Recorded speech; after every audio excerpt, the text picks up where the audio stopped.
सोमनाथाय नमः।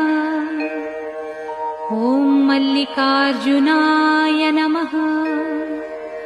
ॐ महाकालेश्वराय नमः। ॐ ओंकारेश्वराय नमः। ॐ वैद्यनाथाय नमः। ॐ भीमशंकराय नमः। ॐ रामेश्वराय नमः। ॐ नागेश्वराय नमः। ॐ विश्वेश्वराय नमः।